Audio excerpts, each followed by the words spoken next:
Mean राशि वालों, 3 नवंबर से बहुत बड़ा तूफान आ रहा है। तैयार हो जाओ, दुनिया देखेगी आपका जलवा।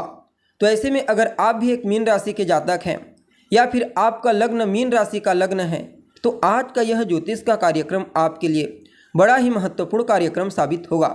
आज हम बात करेंगे ग्रहों के युवराज बुध के गोचर प्रभाव के बारे में।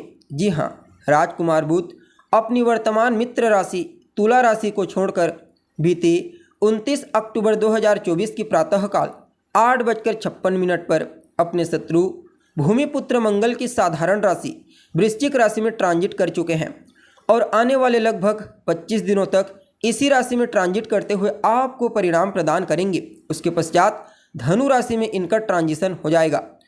तो ऐसे में आप सभी मीन राशि के जातकों के लिए राजकुमार का यह गोचर कितना प्रॉफिटेबल रहने वाला है। इस गोचर काल के दौरान आप सभी मीन राशि वालों को जीवन के किन किन क्षेत्रों में सकारात्मक परिणाम की प्राप्ति होगी, तो किन किन क्षेत्रों में चुनौतियों का सामना करना पड़ेगा और किस प्रकार युवराज की ताकत इस समय दुनिया को आपके सामने नतमस्तक होने के लिए मजबूर कर देगी।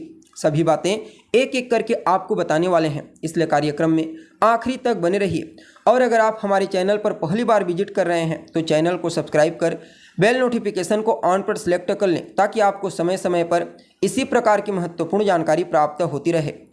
वैसे देखा जाए तो युवराज का गोचर एक राशि में अमूमन 20 से 25 दिनों तक के लिए ही होता है, यानी कि हर महीने इनका परिवर्तन होता है, जो सामान्य सी बात है। लेकिन जब किसी अन्य ग्रह के प्रभाव में आते हैं, खास करके किसी शुभ ग्रह के जैसे दैत्य गुरु शुक्र, देव गुरु बृहस्पति, इन ग्रहों के प्रभाव में आते हैं, तब युवराज के गोचर फल को समझना जरूरी हो जाता है।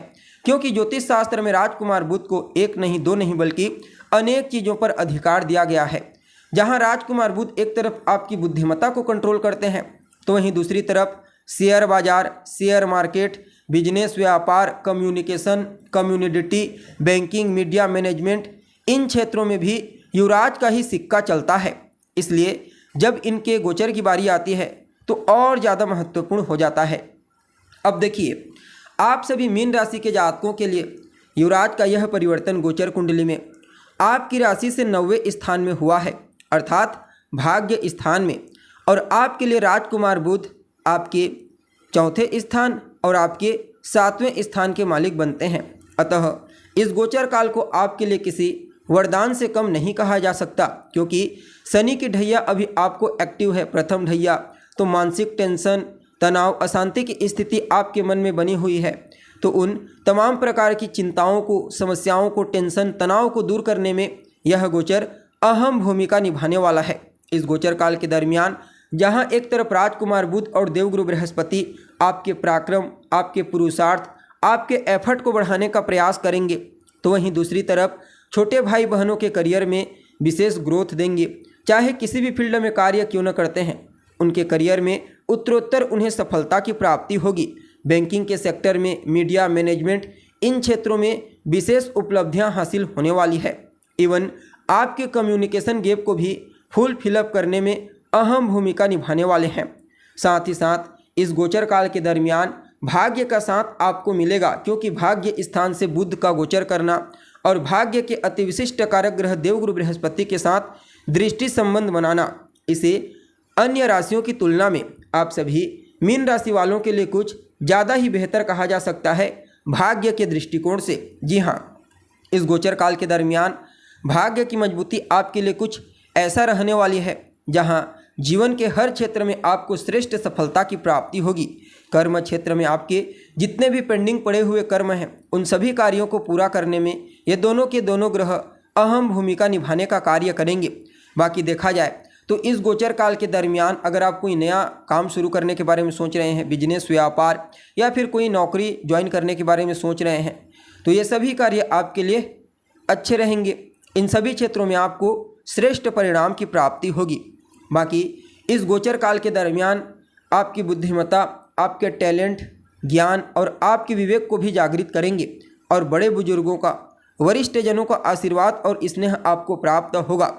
सिर्फ इतना ही नहीं, आपकी उच्च अधिकारी, आपके सीनियर अधिकारी, आपके बॉस, आपके पिता के साथ भी इस समय तालमेल बेहतर होने वाला है। आपके पिताजी को भी कार्य क्षेत्र में विशेष उपलब्धियां हासिल होने वाली है। अगर एक्टिव हैं कार्य क्षेत्र में तो खास करके जो लोग एडवाइजरी का कार्य करते हैं यानी कि सलाहकार हैं, सलाह देते हैं, उन लोगों को इस समयावधि में एक नहीं बल्कि अनेक प्रकार से पॉपुलैरिटी के चांसेस प्राप्त होंगे। बाकी यात्रा आपके लिए लाभदायक रहेगी, चाहे फिर आप बिजनेस यात्रा करें या फिर आप धार्मिक यात्रा करें। देवगुरु बृहस्पति और राजकुमार बुध ये दोनों के दोनों ग्रह मिल करके आपके लिए यात्रा को विशेष प्रॉफिटेबल बना देंगे। बाकी इस गोचर काल के दरमियान आपकी भौतिक सुख सुविधाओं की चाहत पूरी होगी।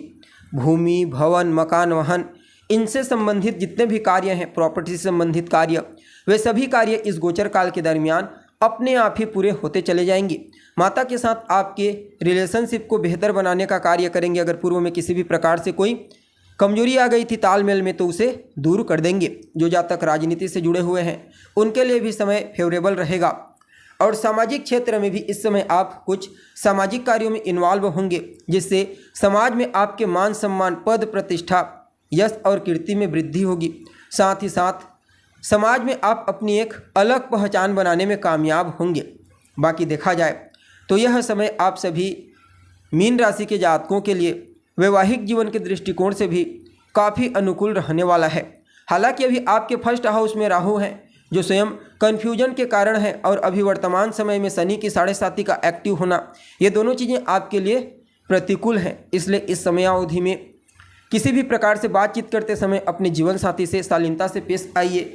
हर बात को बिल्कुल ईमानदारी पूर्वक बताने का प्रयास करें। बाकी व्यापारियों को लाभ मिलेगा, खास करके जो लोग इंडिपेंडेंस व्यापार करते हैं, स्वतंत्र रूप से व्यापार करते हैं, उन लोगों के लिए इस गोचर काल को किसी वरदान से कम नहीं कहा जा सकता। पहले तो ये दोनों ग्रह उन्हें आर्थिक लाभ प्रदान करेंगे, फिर व्यापार को विस्तारिता प्रदान करने के लिए एक नहीं बल्कि अनेक मौके उन लोगों को प्राप्त होंगे। बाकी देखा जाए तो यहाँ पर देवगुरु बृहस्पति और राजकुमार बुध, अगर आप समझने का प्रयास करोगे तो देवगुरु बृहस्पति ज्ञान के कारक है, परमार्जित ज्ञान, और राजकुमार बुध जो है वह आपकी बुद्धिमत्ता, आपकी बुद्धि और चतुराई के कारक हैं। और जब दोनों आमने सामने होंगे तो कहना ही क्या, आपके व्यक्तित्व में और आपके 7th हाउस में इनका प्रभाव बड़ा ही ज़बरदस्त तरीके से पड़ने वाला है, जिसके चलते न सिर्फ आपको अपने जीवन में आगे बढ़ने के लिए कुछ अच्छे अवसरों की प्राप्ति होगी, बल्कि समाज में, परिवार में या फिर अन्य जगह पर आपकी वैल्यू विशेष मजबूती के साथ बढ़ जाएगी। बाकी देखा जाए तो समय काफ़ी हद तक आपके लिए एक नहीं बल्कि अनेक अवसर लेकर के आया है। राजकुमार बुध कहीं ना कहीं इस गोचर काल के दरमियान आपके 6ठे स्थान का भी परिणाम प्रदान करेंगे, क्योंकि देवगुरु बृहस्पति के साथ दृष्टि संबंध है। तो इस गोचर काल के दरमियान आपके जो शत्रु हैं, आपके इनेमी, प्रतिद्वंदी, आपके विरोधी, आपके टैलेंट, प्रतिभा, बुद्धिमत्ता, चतुराई, ज्ञान, इन चीज़ों को देखते हुए आपके सामने हर प्रकार से पस्त हो जाएंगे। कोई कंपटीशन, प्रतियोगी परीक्षा है तो वहाँ पर भी आपको श्रेष्ठ सफलता की प्राप्ति होगी। मामा पक्ष की फाइनेंशियल कंडीशन को, आर्थिक स्थिति को उत्तरोत्तर मजबूती प्रदान करने का प्रयास करेंगे।